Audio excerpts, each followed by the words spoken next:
Assalamu alaikum, everyone, and welcome to Heart to Heart podcast. In this podcast, we slow down and have genuine conversation about the things that touch our lives, our struggles, our growth, and everything in between.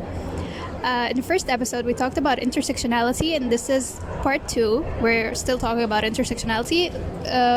Last episode, we ended it kind of abruptly. It was out of control, but inshallah, we'll continue the discussion in this episode. So, the last point we stopped on is other types of intersectionality beyond Black communities. We raised this point, and I asked you whether we can consider introversion as a layer of intersectionality. And from what we said, that introversion, or there's a difference between identity and experience. But then I thought about it again, and that we said that you cannot change identity, but you can change, or you can do something about the experience, right? But then I thought about it again, and then there are some identity related things that we can change, and some and still, like for example, religion. I can choose to be a Muslim, or I can choose to be something else, right? Another thing, or another point, is why can't we consider experience a layer of intersectionality? I mean, I thought about it again, and I felt like it is to some extent a layer of intersectionality. Like for example, if we took beauty standards, but not just about race, but about evaluating, like for example, what happens on Instagram indirectly. Like you evaluate models or bloggers or whatever, and then there's this one who's trending because she's pretty, or she wore the best dress in the blah blah blah festival.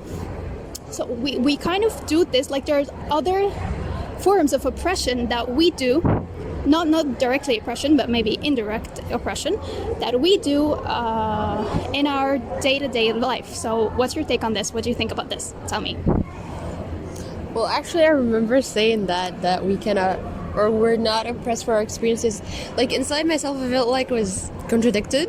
Like I felt like I had to say that this was not true, but I couldn't, because of course I couldn't debunk myself. So but yeah, I actually do agree, because it is just a complex thing to analyze what human beings are being oppressed for, what makes one person oppressed, I think it's very complex, because it might be an identity, or it might be something that they can actually change about themselves, and it can be something that they can change about themselves, because I think human beings have that capacity to oppress people for anything, literally, even if it's a good thing. Like you can be oppressed for being good, and we see this actually, like most people that are oppressed in the world is that because they're good. Like we see people in Gaza and the Muslims and everything, they're not oppressed because they're doing something bad or they have a bad quality. No, on the contrary, they are being oppressed because they're doing something good. Because interestingly, it's always the evil attacking good. Yes, exactly. Actually, yeah, I think most of the time it's this. Like you can see rarely that bad people are oppressed for whatever they do. This is so rare that you can even find, because they're always the attacker. They're always starting like one attack before or earlier than other people, or the good people. So I do think, yes, you can be oppressed for other things. It doesn't have to be with identity, but I'm not sure if this is still intersectionality, but I think it is. It is. Is it? I don't know about I mean, if we're talking about Crenshaw, I don't know what's her take on this, but we don't care about Crenshaw. But we've got too much more smarter people here, so yeah. And that's another thing, actually. Why does intersectionality or any other theory is not doing what it is supposed to do? And which is for example, equality, human rights, blah blah blah, these kind of things. Why aren't they doing their job? And I feel like one reason is they are not they do not have a solid base. Exactly, they're not grounded. Exactly. Yes, yes. And actually, another thing is, in order to have people that are willing to actually act on that theory or whatever, you'll have to have people that have a certain moral compass that actually assert that this is right. We should be doing this. I love this word so much, the moral compass. Yes, me too. It's not mine, of course, but I love it. Yeah, so you'll have to have people that all agree on that intersectionality or combating racism, for example, is bad. But do we have this in this society? We don't. People are not agreeing on one thing because we have different opinions, and now just reality is subjective. This is Guys, oh my god, I should not be doing this. But just the fact that reality or the truth, we argue that truth is subjective. Like, how is that? How is it truth if it's subjective? It should not. So in a world or in a society that truth is subjective, you can't get anything done, basically, because no one is gonna agree. If some people are agreeing, the others are not gonna agree, and then we'll just continue in this loop because no one is agreeing on one thing. So no one actually, like, we end up not doing anything because no one is agreeing. So we end up in the same hole, in the same loop, just promoting theories and blah blah blah and things that do not do their job. And actually you find like the very people that promote those theories, we find them actually like not being not delusional, but in other areas of the world, when it's not a black woman, when it's, for example, a Muslim woman with a hijab, you see her herself oppressing that woman. So they're not consistent. Double standards. Yes, exactly. So if you're actually promoting intersectionality and you're promoting that everyone should be equal and stuff, and then when it comes to a certain group of people that you don't necessarily like, it's all gone. But let me tell you something here. Again, we have to have a standard that we rely on. Like, for example, I believe intersectionality is not good all the way, or should not be applied all the way. For example, when it comes to LGBT whatever community, queer people. Yeah, exactly. So how do we know what can we apply intersectionality or do not apply intersectionality on? It's basically when it has a solid base, when we know, as you said, the moral compass, when we know what is actually something that's bigger than us, something that is telling us this is correct and this is not right. Exactly. When we know a certain characteristic or a certain quality of a person is actually accepted and it should not be fought, and this is how it's gonna be good. But when we don't know what's right and what's wrong and what a human should embrace and what a human should not embrace and actually change, then it's all messed up. Yeah. Okay. So are you ready for the next point?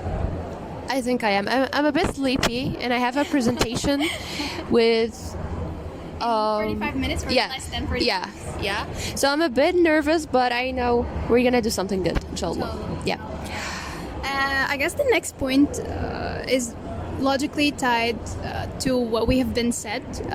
We're talking about the Islamic stance towards intersectionality. Okay, we're not in any way scholars or anything. We're just Muslim practicing Muslims. That's it. We try to be good. We try to be better. That's it. But the thing is, like, recently I told you this. I sent you a message and I was like, why are they making a fuss out of intersectionality? It is just the very basic thing. Like, we have this hadith. Basic math. Yeah, exactly. 1 + 1 = 2. Like, if you're a Muslim, problem solved. You don't have this issue. You don't have the racial. If you have a mind, if you have a brain. Like, you remember that video? Guys, you should watch this video. You should just put the link somewhere. So it was basically someone debating. Put the link, by the way. Yeah, just do it. Okay. So it is someone who is supposedly a philosopher debating with a Muslim guy. He's an amazing guy. So they just kept going around the bush of what is God, or who is God, or is there one God, or is there multiple gods? And it was just basic sense. Like, the Muslim dude was saying that God is one and God exists and he created us and he's there because there's this thing that's called infinite regression, that if he Or like people like always ask who created God. So if we have a creator for God, then we have a creator for the creator of God, and then we'll keep going in this loop for forever, because something has to be eternal, something has to not rely on other things to be, because if it is, we wouldn't be here, because it's gonna be a loop of things that are dependent on other things, that we can just find something that's the source. So it's basic math. If you just give it a second of your brain, you're gonna make it out. But that dude, considered a philosopher, couldn't make it out. And he couldn't make out that, like, actually he was saying that love is omnipresent. So the dude was saying, okay, where's love? If there's a rock, for example, and he said it is love, and like the way I can't even get to explain. They just say nonsense to prove whatever they say. Yes, whatever the hell. Nonsense. Yes, but what is that? Oh my god! Like, I have to say this in Arabic because it just it hits the spot. It is total nonsense. If there was just someone on the street, the most basic ordinary man, and if you asked him that question, he would say, yes, there is no love in the rocks, but the man just kept going around the bush. So that's the exact same thing. It's just, if you give it a moment of your thinking, anything in life, you'll just make it out. And yeah, actually, I put a comment in the video. I don't know if you saw it or not. It was like, actually, from reading people's comments, I got this inspiration. They were talking about philosophers and how they actually confuse things instead of making them clear. So I don't remember. You're the one who wrote this? What? I don't remember what I wrote. They say confusing things to confuse people because they're confused. No, not this. So actually, I wrote that philosophers are stupid people thinking that they are smart. Yeah, now I remember. And they are funded by the government to make the ordinary man question their sound belief. That's it. You just want to make you feel like you're less of a human, and they are the smart and they are the elite, when they are stupidest of people. Because if anyone, like, we have Aristotle, we have Plato, people that supposedly are celebrated, or yes, and supposedly wasted their life trying to reach truth, trying to reach God. And if they gave themselves actual 2 minutes to think, they would have reached. That just doesn't say anything except that those people were not sincere. They were not. It's not about being smart, because if Allah was only accessible for smart people, it would have been fair, because there are a lot of people in the world that are not as smart. But Allah made it just obvious for everyone that it actually sincerely asks to know the truth. He made it clear. So those people were not sincere, and were not as smart as you think, because if they were smart, they would have reached the truth. Because anyone that's not there, that's not at whatever the truth is not.